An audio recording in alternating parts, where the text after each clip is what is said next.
Okay. Hey, no, dog.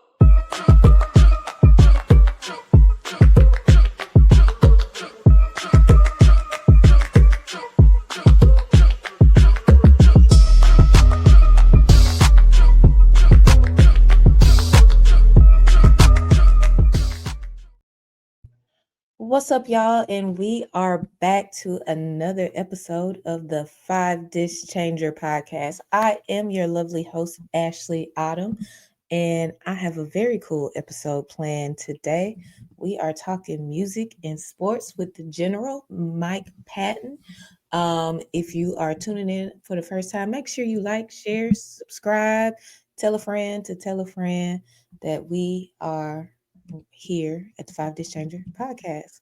Um, before I let Mike introduce himself a little bit further, I always like to try to remember to tell the guests how we first met, if they remember it or if they don't remember.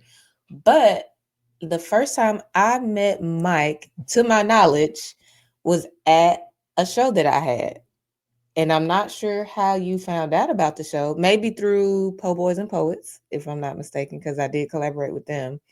But I know I didn't know you before you start coming to some of the events that I was having. And from You're there, right. he just kept supporting and kept showing love. And we built a friendship off of just supporting each other in what we do. I have been on both of his podcasts. This Woman Works. Well, I think you might have 3 or 4 now. I keep seeing them pop up. This is the hardest working man in I Tennessee got 3 sports. now. Okay, I was gonna say I know because you got one with HBCUs, right? So Right. I've been on This Woman Works. I have been on touring the AFC South, We're in the and now AFC South. Mhm. yep, and now we get to flip seats. So before we get into the nitty gritty of things, Mike, if you could just tell the people a little bit more about you, what you're selling, what you're pushing, all these podcasts, whatever you want people to know, this is that time. All right. Well, of course, I'm a Nashville native, which, that's very rare to hear anyone say that they're from Nashville these days and actually live here still. Let's see, I have 3 different podcasts.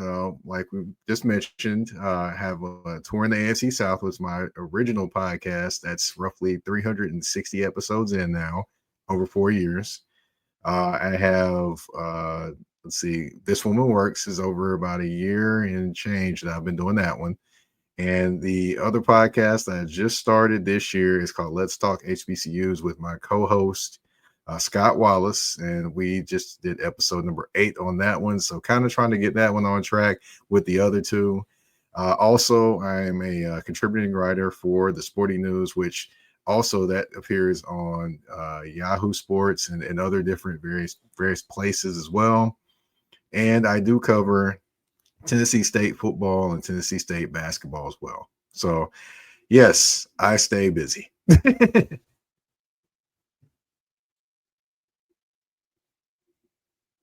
I was saying, and I feel like you left off you in the Tennessee Titans locker room. Uh you do all kind of writing and other kind of stuff too. I can't remember all of the things, but I'm glad to have you here.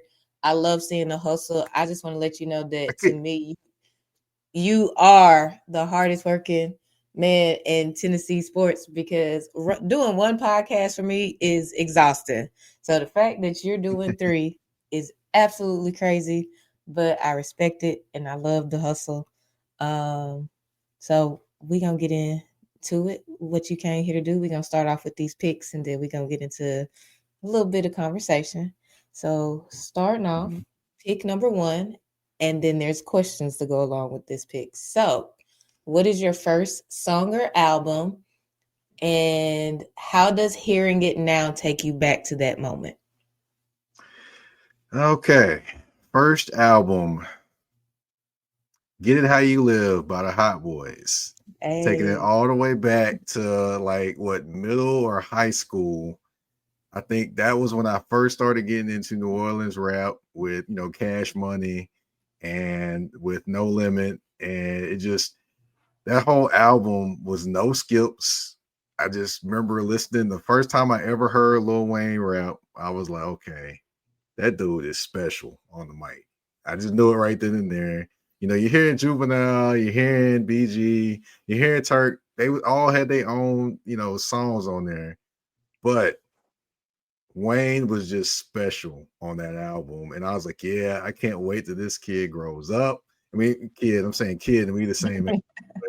I can't wait till he continues to grow up and just see what all he does when he released a solo album. And of course, we all saw what he did with his solo career.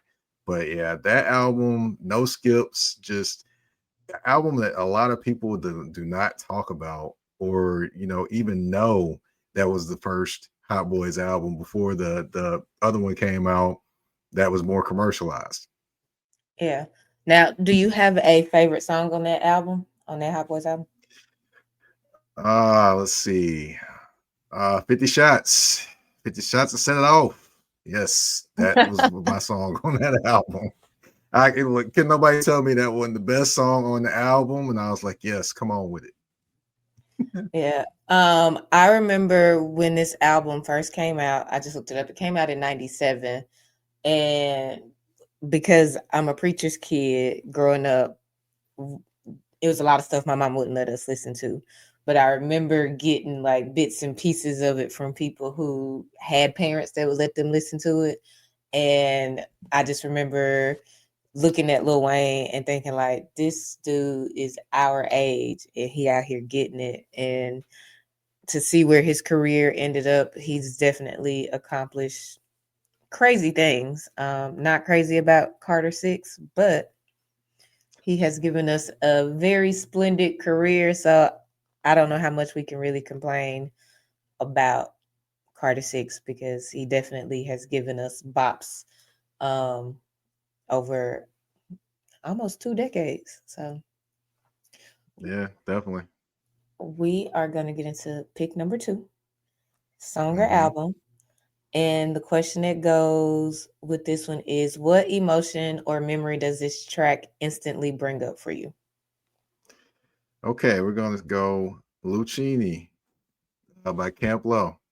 I love that song. I can play that song anywhere, anytime, and it just takes me back to when I was a kid in the '90s, outside, relaxing, whatever. And the emotion is just a freeing emotion. Listening to that song and just a relaxing emotion, a feeling of weightlessness. Just when I listen to that song, it's just I don't know. It's just methodical. The beat goes. It just I can't really describe all the emotions or the feelings that song gives me. It's kind of like my rap version of Sounds of Blackness, Optimistic. It's kind of like my rap version of that to me. That's what it is to me. Okay. I've never heard it. I'm gonna have to check it out. I don't know if I'm actually familiar with anything in Camp Lowe's. That's the biggest song they had. It was it had to go. This is it. What? Lucini falling from the sky. Let's get Oh, rich. okay. I What? do know that Yeah, song. I do yeah. know that song. I don't think I knew the name of it, but when you start rapping it, I definitely know that song. Um, I don't know why I thought that song was by someone else. Two, I've heard, of course, the name Camp Low, but I don't know if I knew there was a duo. Like, Yeah. I just pulled up the song and everything because when you said it, I was like, I don't think I've heard that. And then I saw it and I was like, one of these dudes are like Pusha T. Uh, so yeah, I didn't realize that was a duo, but I do know that song.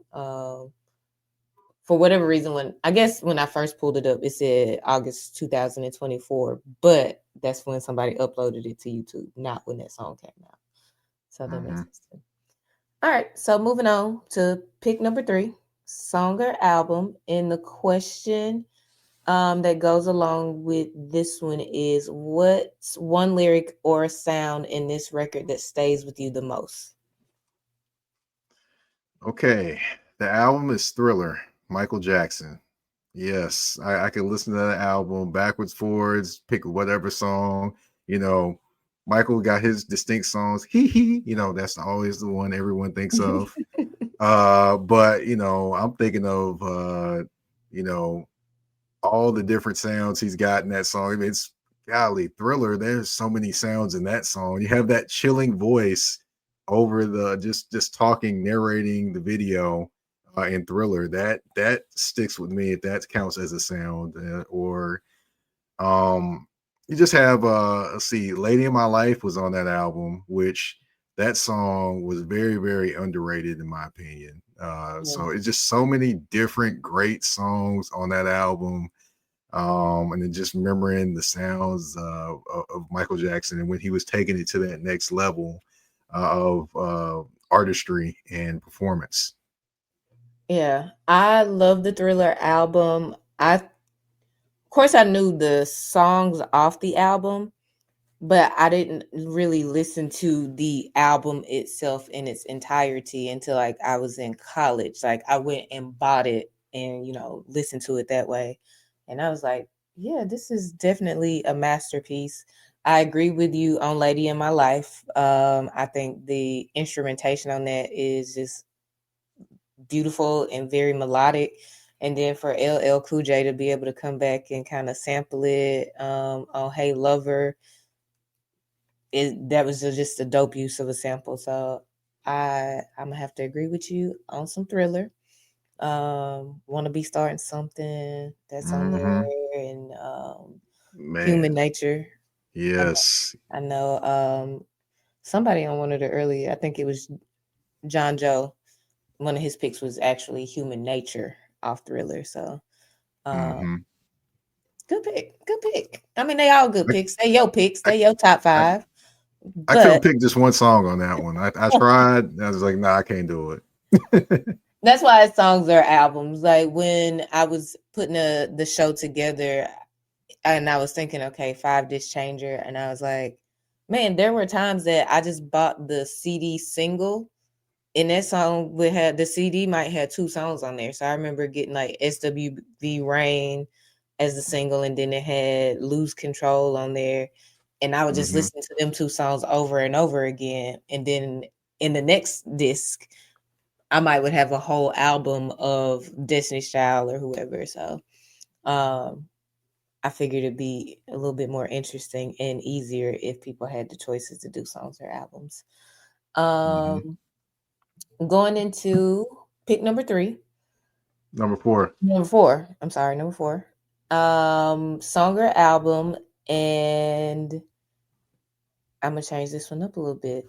If you had to slide the song into the Titans game day playlist, what moment would it best fit? Okay, well, it's an album on this one again, Okay. and it's the New Jack City soundtrack. Okay. I love that soundtrack, and it would fit perfectly with Jeffrey Simmons making a play, and then as soon as he makes that play, I need the Ice-T Nino's theme, New Jack Hustler, to drop right then and there. If that dropped when he made a sack or a tackle, that would be amazing. I can Hey, just imagine it. I just imagine him and just the excitement he would probably have at that moment in time if that song dropped, if he even knew that song. But yeah, yeah. Is he old enough to know that song? How old is Jeffrey Simmons? I I don't feel think like he he should is. know. But somebody at the Titans got to be old enough to know that. So we're gonna put it out there. Any Hmm. Titans personnel or Jeffrey Simmons, if y'all listening, we got a song for you. We got a sax song for you. Um, my least favorite song on the New Jack City album is "I Want to Sex You Up," and anybody who follows me on Facebook knows I hate that song with a passion. The track, the beat, like without Color Me Bad on there, phenomenal track. Even like Hmm. their melodies and how it's delivered is the lyrics are terrible. That is like a terribly written song to me. Yeah, it was bad. It was once you listen back to it, it's bad. Yeah. That's Mhm. like, and there's not very many songs that I could just be like, I don't like that song. But anytime that song come on the radio, like, cause I listen to satellite radio. Anytime that song come on satellite radio, I turn it to something else. If I'm at an R&B party and it come on, it's all good. I can let it rock. But on the radio, my choice, no. But moving into pick number 5. Can I say one other thing about that Yeah. album? I can't even lie. I've been known to make my jokes about Keith Sweat and his nasally voice, but I can't even front. I do like the song that he has on that album. Yeah, I do like it. I can't even lie. I'm not even gonna try to sing it because I can't sing nasally like him. But hey, the song was good. um, Keith Sweat high key got some bangers. Like for his Hmm. voice to be as nasally as it is, it's like he knows how to use it to his benefit. So he's not trying to oversing and do, like, I guess R. Kelly at the time would have been his rivalry. So he wasn't trying to sing like R. Kelly. He was singing like Hmm. himself, and it was like he found those little grooves and pockets, and he knew that if he was gonna whine on a song, he knew he was whining, and he wrote his songs to fit the fact that he was gonna be whining and begging. And I think that's why it worked, because it's like, if you're gonna whine, you might as well have a song that's gonna be doing all this begging. Who can love you like me? Like, Yeah, yeah. uh, There you go, telling me no again. That's the name of that song. I'm like, that song sounds weird when you say the title out, but you listen to the song, you're like, okay, I get it. I've had to embrace the fact that most of the songs from back then are somewhat near problematic. If they're not just the traditional "I love you, you love me" type of song, it's probably some problematic lyrics somewhere up and through, especially once it started blending with hip hop, and it just kind of got real crazy up in there. Um, Yeah, yeah, I agree. so moving into pick number 5, Hmm. song or album, and how do you think this track reflects the way you see competition, victory, or even loss? Okay, well, a lot of the viewers and listeners will probably be mad that I didn't pick particular songs. I love the albums. That's just what I was, what I do. And albums gave me a particular feeling. Um, I'm gonna pick this album. I believe I can't was this album out when I was in college or not? I don't remember. I just remember hearing this album and I was like, yes, yes, give me that. I don't know nothing of what all he talking about, but I love the vibe and the sound. It gets the people going, as they say. Jeezy, Thug Motivation 101. Woo, yes, give me Yeah, that. that's a classic. Uh, Mm-mm-mm. they got us through some hard times back in the day. Man, man.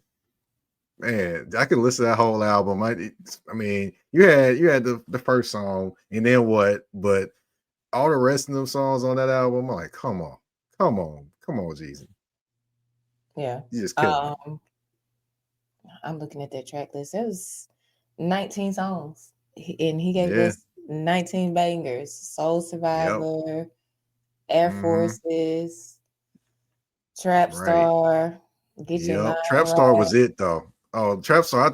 I thought I was coming out of the house like a superstar. Every time I heard Trap Star, I done came out the house. I done popped my collar. Try to fix your clothes up. You walking out the house like you presidential out there. Trap Star. Yeah. Hey, I feel like everybody Jeezy had the whole hood, especially in the South, coming out in a tall tee, a black tall tee, or they snowman shirt. They fitted in some Air Forces, some shorts. I'm trying to think of the shorts that everybody was wearing back then. It's two pairs that I'm thinking of. The what's that, Jabot? Is that the ones with the strap? Those are the Maybe. jeans. but I feel like they had shorts, and then it was another pair, another brand of shorts that Mhm. everybody wear. But yeah, that took me back. Hey, they'll take not the sidebar, but do you remember when people started wearing back in like 2000? Was it 2004 or something like that around there? 2005 maybe, when people had the clear Nikes they was trying to wear. Yeah. Yeah, I had me like two pair of them joggers. They had all different kind of pairs of socks to go with them jokes. I used to try to match the socks with the outfit I was wearing that day. Yeah. Now, did Oh your my goodness. shoes get all fogged up? Man, I had them fogged up. I had them crack. That's why I had two pairs, because when I'm cracked, I had to get another one. You might be the. I mean, I know people had them. I don't know if I knew anybody who personally had a pair, but I do remember going out and seeing people in the clear Air Force Ones and doing, like you said, matching them. Had like if they had a throwback jersey or whatever on, or a tall tee that was blue or green or whatever, they would have some blue or green socks to match to go in the clear forces. That was a crazy time. I think the kids are Yeah, it trying to get was. back there. I don't know if they're gonna do it like we did, but that was a crazy time. Nope, it can't be duplicated. Not at all. But we're gonna move into our next segment. So those of you who are tuning in for the first time, we are going into our cultural conversation. And this is just getting a little bit more deeper. We're going to talk more about the influence of music and sports. Um, there are no wrong answers here, I don't think. But yeah, we just getting your opinion on some of what you see being on the field, being a music lover, but Hmm. also sports is your predominant field that you work in. So we're gonna get into the first question. From your perspective, how does music set the tone in the NFL locker room? So you being in the locker room, you're kind of hearing what's going on. How is music setting the tone in the locker room, in your opinion?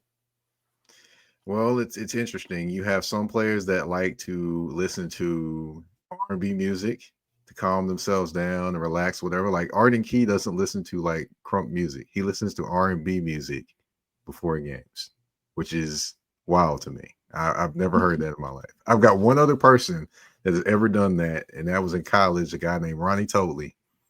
He listened to R&B music, and it kind of shocked me. It blew me away. I'm like, okay, you really listen to this before we play a game, huh?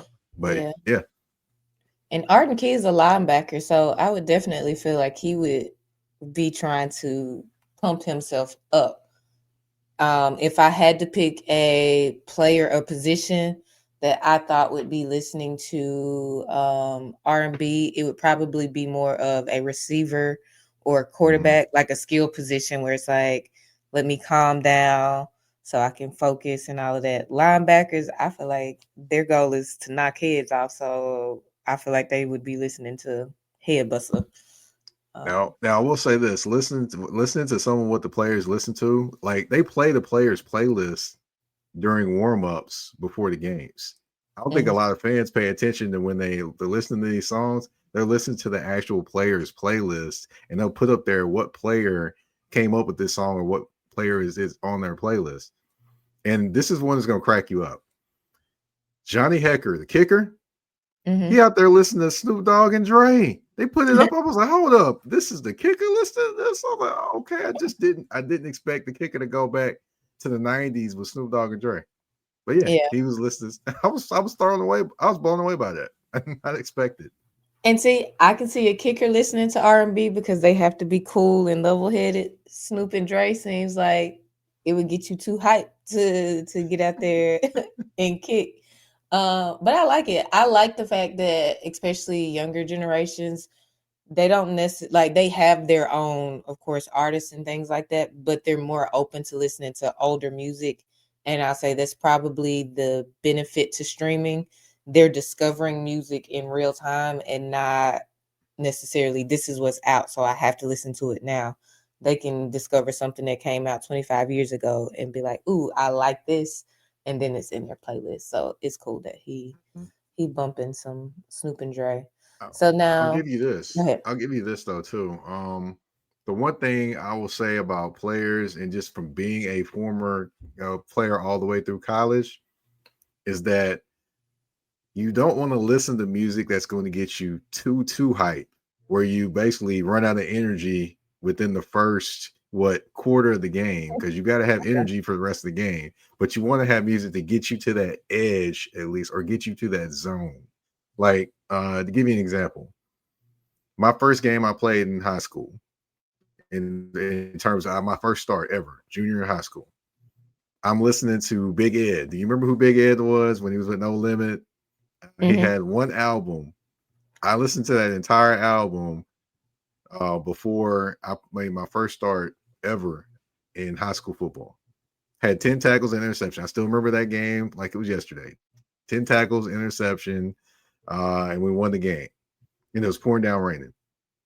Literally, why I can remember that, because I can remember myself walking around the locker room listening to the Big Ed soundtrack, album, which probably no one ever even remembers that he was even with No Limit at all.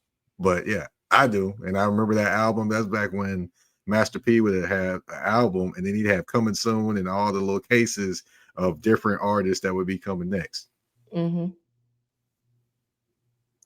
So you feel like if if a player gets too hype, then they use all of that adrenaline very early in the game.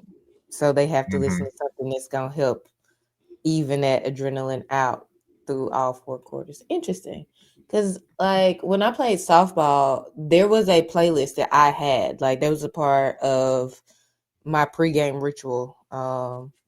And I felt like, I mean, superstition, but baseball is superstitious. I feel like softball is almost as superstitious as baseball, if not just as superstitious. So that's when I first started wearing hat. Like I've always worn hats, but if I didn't wear a hat in the game, I felt like it was bad luck.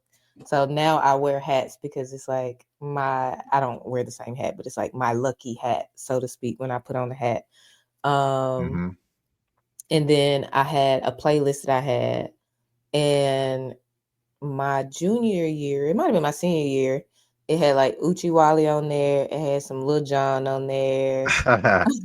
I'm trying to think of what else was on there. I think some Nelly, some Ja Rule. All of that was popular back then. I know, what's that, 50 Niggas Deep? That was on there. And then Mr. Biggs in the show, talking about these. So I can kind of see that, because it was a balanced playlist. But I'm also like Art and Key. I can listen to R&B and be like, and let's go lift weights. I couldn't do that. Not back then. Nah. Well, I would say this: as you get older, like high school, you can listen to crunk music and you can carry that probably over more quarters with the amount of energy and adrenaline that you have. But as you get older, like college, and then get to the pros, that point you're kind of like, I can't really carry all this energy through 4 quarters. I gotta mess around and balance this out, because I still remember players talking about getting too hyped for games, and then by the time they're done with the first quarter, or they get their first time out, they're really, really winded and trying to find their way back to some balance of, okay, I'm just playing a game, as opposed to I'm really, really hyped for this game. That's interesting. And I guess I've never thought about it from a football perspective. I have from a basketball. I played basketball in middle school, so I've kind of thought about it, but I don't really count that. Softball was my thing. And because softball is such a slow sport, it's like, it doesn't, in my opinion, it doesn't take much to keep the adrenaline going through the game, except for like if you have a bad inning and there's lots of errors. So because it's a mental game, if something mentally happens, then that can mess up your adrenaline. I love music, so as long as some music playing, I'm a dance. So I could only imagine playing football. my coaches would probably be like, Smith, sit down, because I'd be out there like, doing the robot. I'm the person that started dancing in the grocery store when the song playing. I'd be in line just like dancing. People be looking at me like, girl, you are I'm in my own little world. Um, so now with cities, especially like Nashville, I mean, it's Music City, but country music is the sound of Nashville. You have Memphis, which is a hip hop city. Atlanta's a hip hop city. How do you feel like the vibe of the music from the city influences like the team as a whole? Hmm. I believe definitely the country music does, because you see some players coming in with Cowboys hats on and things like that in terms of the culture there. Um, I would say that I'm interested. I'm actually interested to know how kind of Big X, the Plug's new album, is kind of having an effect on this team, because, or if some players are listening to it and what they think about it, because he crossed over with a lot of country artists on that album, Yeah.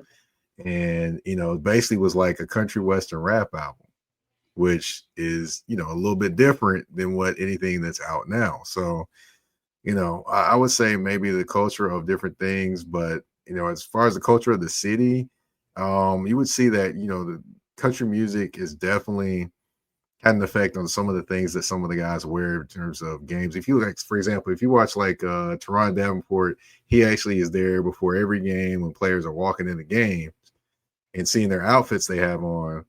One time Big Jeff, I think, had a cowboy hat on or something walking in there.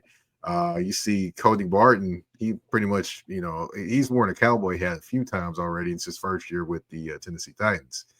And you see different kind of styles, different kind of things in the city, but you also, you also see people kind of in the relaxed gear and stuff like that. So I would say, you'll see splashes of country music effect on the city. But I definitely would be interested to find out what effect HBCUs or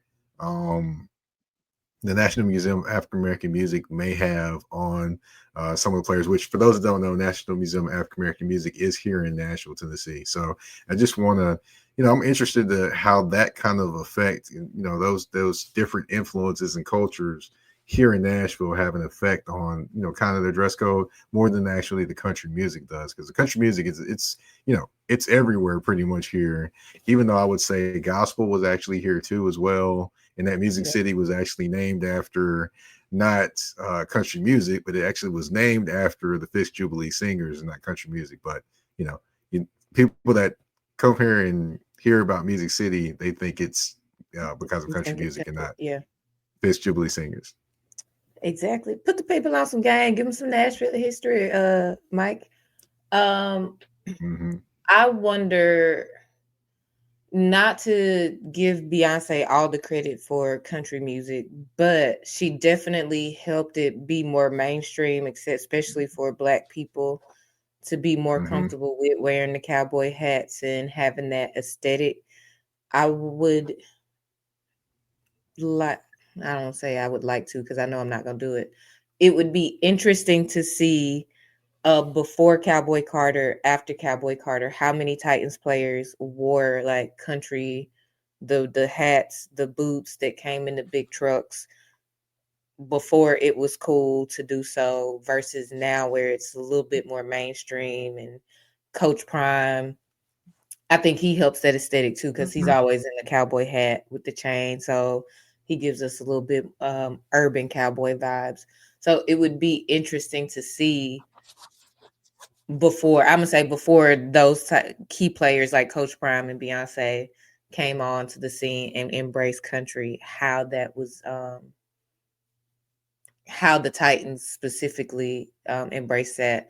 I know like Mm-hmm. Kirk Cousins, when he went to Atlanta, he became a trap a trap guy. They had him iced out. He said he was So going in a trap. He said he was going in a trap. he went in the trap. So even that, you see some influence of like the music culture, because that's Atlanta culture, but that comes from hip hop culture. And it's like as soon Mm-hmm. as he got there, he was immersed into the culture. He embraced the culture. I don't know him personally, so I don't know if it was just a thing to do because he was there, or if he truly embraces the culture. But Mhm. just that question made me think of Kirk Cousins going into Atlanta and being super iced out and going viral for it, and how that influenced at least him being on the Mhm. team. Now, it seems as if a lot of rappers want to be athletes and athletes want to be rappers. How do you feel about athletes stepping into music careers? Do you think it's a brand thing? Do you think it's authentic? I really want to rap, or is it just maybe some the grass is greener type envy where it's like rock star lifestyle can seem more fun to an athlete because athletes have to be extremely disciplined even if they do indulge in rock star lifestyle. The greatest athletes are extremely disciplined where musicians need to be disciplined, but they're not quite as disciplined as athletes. So what do you think about that? How do you feel about that? As far as athletes trying to be singers or rappers and vice versa, honestly, it's like every not every athlete, but there's a lot of athletes that definitely think they can rhyme or two, and then plus, as they grow up and get bigger, they're like, okay, well, I want to take on this challenge since I challenged this in football. Let me try this one over here, and some of it I think is the appeal of the lifestyle, the appeal of seeing this person do this different thing or control a crowd, or maybe something to play along with their ego. Say, hey, if they can do that, I can do this too. And then they jump over in that field and they find out a little harder than what I thought. Or, maybe I just can't put two and two together. The artists that I think are awesome when athletes, when they turn over and become like into music or musically inclined, are the ones that sing or the ones that play instruments. Stuff like Wayman Tisdale. Remember him? He was a jazz musician after he got through playing in the NBA. You've got Victor Oladipo. Actually, he's a singer, so he's an R&B singer. So he's like I guess he's like the basketball Carl Thomas. So, Yeah, I but know you have like Vince Carter is incredibly talented. Like he was like the drum major in his high school and he plays like mhm, trumpet, sax, and several other instruments, which I didn't know that until he ended up playing for the Magic. And you know how they do the player profiles, and that was in there. mhm. So I do think it's dope if there is like a real talent there. And I'll say like guys like Damian Lillard, he's incredibly talented as an athlete. Very. Um, but I'm with you. I think for a lot of people it is ego because some of these dudes cannot rap. Not even I know close. when you remember. I know when you remember very well. Well, are you maybe trying to forget? Are you gonna say Shaq? No, Isaiah Wilson. Remember when he tried to rap after he played with the Titans, he got cut, played with the Miami Dolphins or another team, got cut there, and then he said he wanted to start his rap career and actually started trying to rap. Is that the dude that he was like a high draft pick, but like a Yeah. complete bust? Yes. I didn't know he was. Maybe I heard that, and maybe I was trying to forget because I remember him like being a bust. I do remember that. hmm And then He I don't remember what he did after that. But I do feel like I remember an article, like somebody from Tennessee, like the Titans or whatever, might have wrote an article saying like, "Oh, he's gonna be a rapper now," but apparently it's not working in his favor because I haven't even heard his name until you just said it, let alone on the album. Well, So I don't think he's made an actual roster since that point in time. So, it is what it is. And, honestly, from yeah, he was definitely hanging out more than he was actually playing that makes when he was sense. here. He, one of them that get caught up in the rock star lifestyle of it all, the glitz and glamour of it all. Now, No, do no, you he have got caught up in the college lifestyle. Oh, so he was hanging out on campus? Is that what if he's out? He was hanging out at one particular campus while he was up here. That was Mm, Tennessee State. That's where he mm. was. distracted, which is still a part of the part. I guess college rock star lifestyle, but yeah. Now, I'm gonna get off Isaiah Wilson. Do you have a favorite athlete turn artist, be it good or bad, where it's like, you know what, this person sucks, but I enjoyed what they contributed to the culture, or it could be, no, this person is incredibly talented, and I just like their Well, you contribution. mentioned him. I mean, Damian Lillard, he is incredibly talented when he gets on the mic. I mean, does he have all of my favorite songs? No, he doesn't. But he can pretty much, he definitely can rhyme, and he definitely has a skill and a skill set, and he uses it well. Because there's plenty of other artists that or plenty of people that tried to rap. I'm not going to mention one person's name because plenty of people that are fans of his, even in his passing, will probably come on here and start trying to cut up. So I'm not going to mention his name, but I did not like his rapping attempts. But you know, Damian Lillard takes this seriously. He doesn't just do it because he's doing it or because he can do it or for ego. He does it because he has something to say. He can communicate it very well, and he knows what he is doing. So yeah, Damian Lillard to me is that guy. Yeah. I enjoyed Damian Lillard, and then I got to give Flage her credit Oh because yeah, definitely Flage. she's nice with it. I'm gonna say Coach Prime. Back then, he was prime time. Must be the money. I like his verses are terrible. The hook is Very catchy, much. but the song itself is fun enough to make you want to dance. And I feel like he had a good time making the song. And when you just be looking at him dance, like I don't necessarily play the whole song all the time, but I will turn it on and at least get the hook a good run through, just so I Mm-hmm. can do that little goofy dance he do. Oh, it couldn't be as bad. It couldn't be as bad listening to that as it is to Michael Jackson and Eddie Murphy looking at each other and saying, "What's up with you?" It couldn't be as bad as that. Eddie Murphy has an interesting music career that I feel like needs to be studied because he's not terrible. He's No, not great, but he's not terrible. But I like a party all the time. My Party on girl, Top was awesome. I love that party song. all the time, party all the time.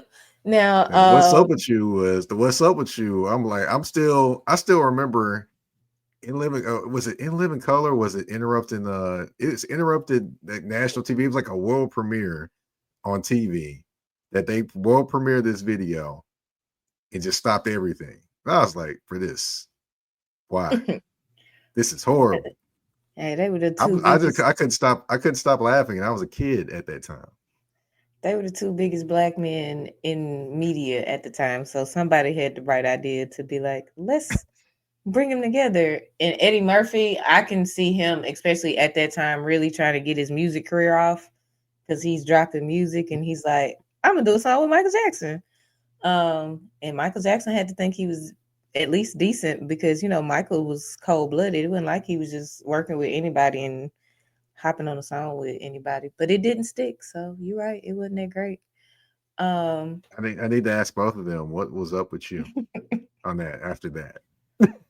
cocaine is a hell of a drug. It could have been a whole lot of that going on back then. I feel like stories back then. It's like, what were y'all thinking when this came together? And the person will answer and be like, "Oh well, we was coked up." It's like, oh, oh, okay. That's one way to get there. Now, has there been a game? It could be a NFL game, a HBCU game, or a college game, where you feel like the music was the thing that helped shift the energy of the game in favor of either team, where it's like, man, they played that song and it seemed like boom, things just changed for the better or maybe even the worse. I'll say this: I do cover Tennessee State football games, and the band's playing, the energy is there. So, say it's a close game, Tennessee State, or it's a game where they're in the game, it's close, they could potentially win the game. The band starts playing, duh, duh, duh, duh, duh, duh, duh, duh, duh, they start playing it, and you see the whole crowd, the energy is going, and then players are making plays. It's just like the whole energy of the building gets going at that one point in time, and it's just it just carries you almost throughout the rest of the game at that point. So that was one I could say where the energy shift happens right then and there, and you can see it not only on the field, but you can feel it in the crowd as well, just during that exact moment. I can't remember if it's third or fourth quarter, but during that exact moment in time, the energy just goes up a level, and you can just kind of feel it within the crowd and within the players on the field as well. Interesting. I don't know if I've actually been to inside a TSU game. I've been to a TSU game. You can say that with a lot of people. I don't know if I've been inside a TSU game, Mm-hmm. but respect to TSU. I'm for all of the home state teams, and so in HBCU world, I am a TSU fan. I think I've been to a basketball game. I don't think I've ever been in a football game. I will be at the basketball games this year. It's about a month from today is the first basketball game for new Tennessee State head coach Nolan Smith, who's a former Duke guard as well. All right. So y'all make sure y'all tune in to the general. Y'all follow him at Mike Patton 82 so y'all can get all those HBCU updates, get those Titans updates, and get some of the love that he shares to Black women on This Woman Works. This podcast, Mike, I was still gonna have you on, but initially I was gonna make it be about Black love, Black culture, and I was gonna have you on speaking from the perspective of like having a podcast where you basically share like love and show love to Black women. But then, like somewhere at the last minute, I was like, nah, I want to talk about sports because everybody's talking about love right now. So I want to do something different. So at the last minute, I was like, we just gonna talk about sports. I'm not gonna find another person. I don't even know anybody else in sports, to my knowledge. It could be somebody out there that I'm sleeping on, but I don't really know anybody else in sports other than you. Oh, well, I consider myself special then. And that's why you solo dolo, because I didn't know anybody else have on there, but that's fine. I had a question. I lost it.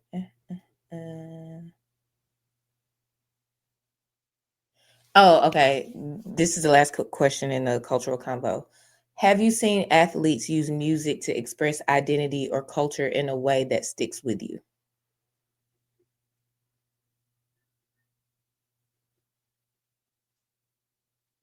Huh. That's a good question.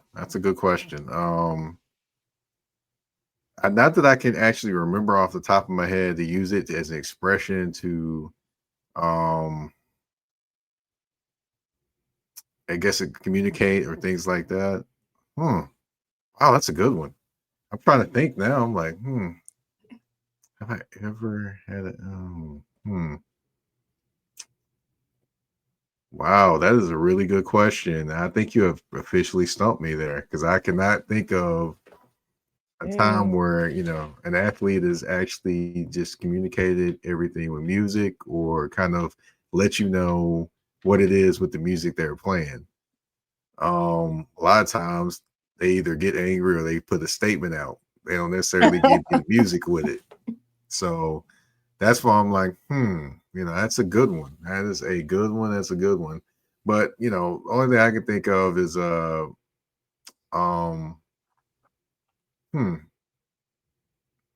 a good one. I did see Cam Ward dancing to Michael Jackson last week, though. I did see that. Other than that, I can't really name you one that I'm just like, they used this music to communicate how they were feeling or what was going on with them or things like that. Yeah, yeah, you got me there on that one. You got me there on that. It's all good.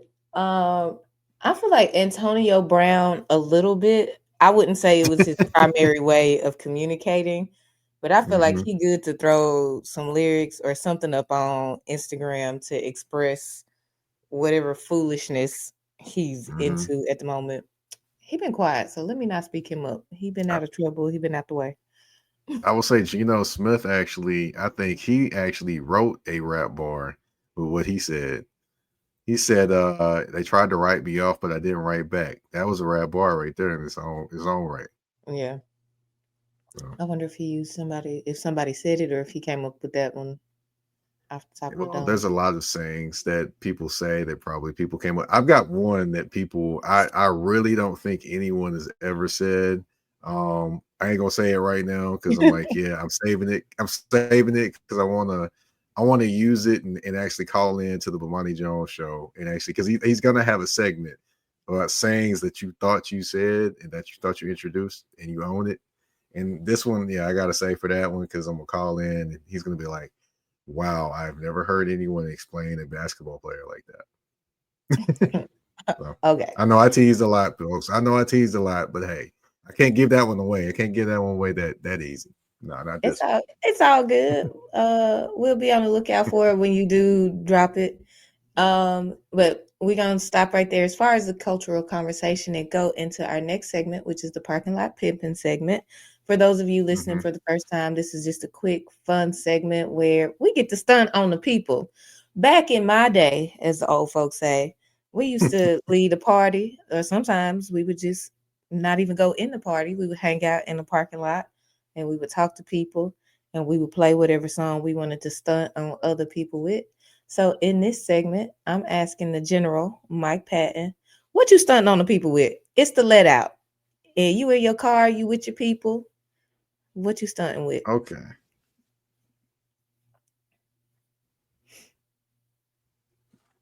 Okay. So I went to college in West Tennessee, went to UT Martin. And that was where I very heavily got introduced to 3 6 Mafia and Project Pat. So I'm gonna dig in that bag just a little bit. We definitely was playing some 3 6 Mafia. We don't play any, you just throw any 3 6 Mafia you can think of. Um, you know, they had ride spinners, they had all kind of this other songs, whatever. But you gotta also remember it. They had Project Pat, and I could throw on any song probably on the Project Pat, the Mr. Don't Play album or Getty Green, Very and you can true. ride all the way to the house on that one because you got Mr. Don't Play. I mean, of course, you got Don't Save Her, and you got all the songs on there. You got Noah Put Your Thumbs Up. Of course, everybody that was from North Memphis would be in the club throwing outside doing it too. So, pretty much I would say any 3 6 Mafia or give me Project Pat, that would be what we would probably be riding home listening to, and probably hanging out the side of the car all the way home. All And right. in the car too, and in the parking lot too. Y'all heard it here first. Mike Patton gonna stun on y'all with some 3 6 all day. Mr. Don't Play is a classic album. I think I was a Hmm. senior. No, it came out in 2001, so I had to be like a junior, sophomore, junior, um, when it came out. And I remember just going to school and listening to particularly Chicken Head quite a bit. Yeah. Yep. Um, but of course that was like the major single and song that they had out and that they were pushing. Hmm. But that is a classic I album. It's bad. I can still remember the lyrics to that song like it was yesterday. Chicken Head. Bald head, scallywag, ain't I got ain't no got hair no in the back. I remember. I still remember all this lyrics. Investor need to get out. I just Oh my saw goodness. Lil Chat. Is that her on Chicken Head? No. Uh huh. I think I'm That's her. That's her on okay. Chicken Head. Okay. I was thinking I was getting two songs mixed up, but she did an interview and she said that Project Pat had all of his stuff done when she went in the studio. So she had to like basically punch in and respond to him based on what he had already recorded. So it was a conversation, but they didn't record it conversationally. It was just kind of like he went in there, spit what he had to spit, and then she had to come in and respond, which I think is dope because I feel like that is more of a challenge to have to write around what somebody already has there and to respond Mhm. in the way that they responded to each other. Um, Now, now I do have a little chat story. uh, All right, it's college. We going to a party in Dyersburg, right? We drive from Martin to Dyersburg. It's a club. LeChat's supposed to be there, right? We all hear what the amount of the money is to get in, and we like, oh, we ain't got this. So what do we do? It's probably about, I can't remember how many of us it was. We see her coming in or whatever, right? And her crew. Don't you know we act like we part of the crew to get in, and we got in for free, acting like we were part of the crew. hey, I'm with it. We I started, feel we started saying, let's chat 3-6 Mafia, let's chat 3-6 Mafia. We was doing that, I don't know, we was doing the most, but we got in for free. like so when I mean, I still listen to LeChat today, but back then, my introduction to LeChat as like a solo artist was the Murder She Spoke album. Mhm. And we probably listened to that CD until it had holes in it because the whole summer, because that's all we listened to. And right today, I know probably if I don't know all of the songs on that album, I probably know 85% of them word from word. And people would think I was a bird the way that I would be rapping it, hanging out a window. But that is, I love that album. I listened to quite a bit of the songs on that album in a week's time, Mhm. a lot. But let's go ahead and get into these liner notes as we get ready to wrap up. Again, for those of you tuning in for the first time, liner notes is just our segment that we end on with. We want to end on a high note with some, I don't know, I don't know what word I was going to put there, but we want to end on a high note. Um, some words of wisdom from the general, Mhm. Mike Patton. And the question is, if you had to leave the audience with one thought about the marriage between music and sports, what would it be? Um, wow, that's a good one. The marriage between music and sports. Um, each can drive each other, I would say.